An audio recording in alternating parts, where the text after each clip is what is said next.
Hello everybody, it's Raven and I'm here with MetalRain and his ship. So tell me all about it, man. It's so this is the Delta Strider. It's one of the latest lines of the Titan fleet. It's recently had a revamp in the engines because it originally apparently looked like a miniature version of its sister ship, the Olympus. Essentially, I've been going off the basis on scaffolding style of designing ships lately because I find it looks cool, and plus I needed to come up with a new idea of how to build ships. Fair enough. Yeah, it looks nice. The only things that I see off the top of my head, and maybe these are pet peeves, you know, or just little things, you know, that I notice. But Yes. the white things at the very top, right? You've got the engines, and then right above them. Yes. Those are turret mounts. It's just I Right. painted them white for now, so people wouldn't get confused Right. because someone said they look like skids. Fair enough. Well, the only thing I was going to say is if you're going to leave them like that, which is fine, right? Go for it. But you may want to add one more layer of that black hull that's on top of it, or on the sides, up, because you have this really nice wedge pattern on the outside, but towards the inside, it's just blocks. So if you wedge that part, it'll look nice. Yeah. That Right now it's only white, but I will be repainting it black. It was just a matter of looks for now. Alright, and then the only other thing I can say is your engines. I would personally extend out the black on the sides, right? So each of the engines has the black parts holding it, clamping it on, I guess you could almost say, right? Yeah. I would extend that out one more block so that everything's a little bit more recessed, and it will make shadows work a lot better, I think. Okay.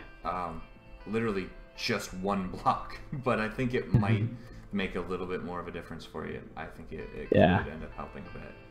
Other than that, I don't see anything on the exterior. It looks really nice.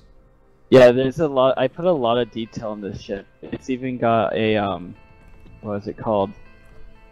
Well, it's got a cooling system for the engines. You'll see if you look in the center, you'll see a glowing pipe that will lead to the core block, and then that will lead out to the engines. Yeah, I saw that earlier. It's got, of course, it's got these little platelets that cover up the actual core itself from the sides.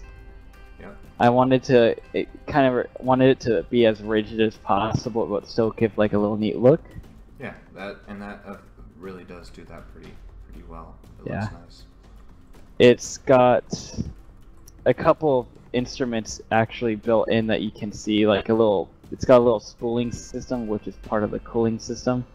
Yeah. It's got a got a proper fan intake too, which is pretty cool. Yeah.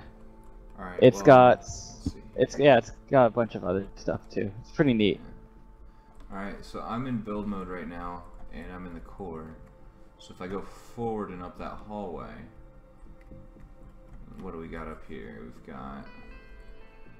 This is sort of a little navigation area. Yep, I'm following So you right now. it's a little three-dimensional navigation room, so you can actually look. Over here, we've got bedrooms. Gotta have them. We got 4. Yeah.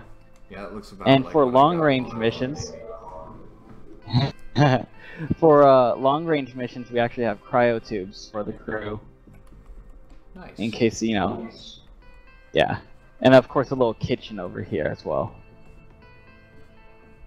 And then if we come up, it gets confusing here because if you go left this way, it actually takes you out to the shuttle docks. The shuttle dock, which is the big shuttle. Yeah, I see it. If you go, there's a door right off to the right of the core hallway that will lead you to the pods. Okay, and one leads you right out to an airlock. Yeah. And then, yeah, the Let's other not do one's that. an airlock. And then if we come up to the front, we got the bridge. And the bridge runs off a very unique feature because if you look up the front, you don't really get much visibility. can just pretty much see the front end of the ship, and that's about it. And so to fix this problem, it actually there's a camera system in the front section, and it projects on the actual screen right here, so you can see forwards. And then there's same with left, right, and then up, so you can see using camera systems. See, the only thing I'm thinking right now that might help you a little bit to make that really, really apparent is if you extend out the exterior part of that front window by 1 block and then put plex doors there, so it actually has a proper background, you know? Yeah. So like you close the plex doors and it's like, all right, let's do this shit, and then when you just want to stare at your ship, you can open them. Yeah. Plus they double as shields.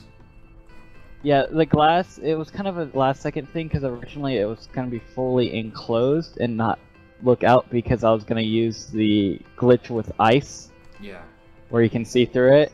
But when I found out that they fixed it in the next update, I was like, well, there's no point in having ice in here anymore. Yeah. So I quickly removed it. Fair point. I still like the idea of how ice works. I kind of want it to stay that way. Yeah, I know. It was the way it had this room originally was it had these openings, but it had the ice going through it. So it gave this really cool look. It had like a 90-degree clear view of everything, but it was ruined because of that. Yeah.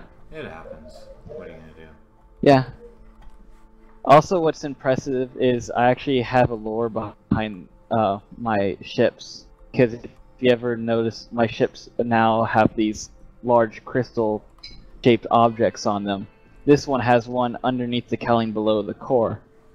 What they are is my ships run off a system called resonance crystal technology. And essentially, what it does is you have to have a crystal of relatively the same size, and they'll communicate with each other via Morse code with vibrations. Now, I know what you're thinking. Vibrations don't travel through space. However, the crystals vibrate at a subatomic scale. What you want to use there then is quantum entanglement between the crystals. Then they vibrate. When one crystal vibrates, the other one will vibrate in unison. Therefore, you can have instantaneous. That's basically how it works. Yeah. That's basically how it works. Yeah, and if you look at the front, you'll see a smaller crystal right in front of the bridge. Yeah, I see it. That one. What it does is it vibrates at a different tone, which reflects off ships. Gotcha. And is picked up by my ship. All right, cool. And it gets a bit confusing because I don't actually have a transmission system because I use the resonance technology. So it can only talk to other ships that have the same technology in it. Yeah, to each their own. If it works. Yep. That being said, yeah. It is a nice looking ship. I will say, let's see if I was right. Yeah, I would maybe play around with the ceilings just a little bit more in certain places, but it all looks pretty good. Can't lie. Yeah. It was a big feat, especially that front end, my signature front end in the bridge actually took me 6 hours of straight work to actually build, let alone the rest of the ship. Yeah, I can believe it. And it's so detailed, if you look underneath the bottom antennas on the front end, there's 2 exhaust ports to help ventilate heat out in case there's a problem. Gotcha. That's what those are. And then the top and bottom, those are pretty much just... It helps distribute heat a bit more. Yeah. Alright, cool. I just got shot by the person behind me, I think. Yeah, no, he was trying to get away from you. He didn't realize his turret was shooting you. Ah. Well, yeah, so that's the Strider. In this case, he was trying to get the hell out. Alright, so I'm gonna call it there, but awesome ship, man. Good job. Thank you. And looking forward to hopefully seeing it when the turrets are on. Yeah. Alright. So with that, thanks everybody for watching, and we will see you again next time.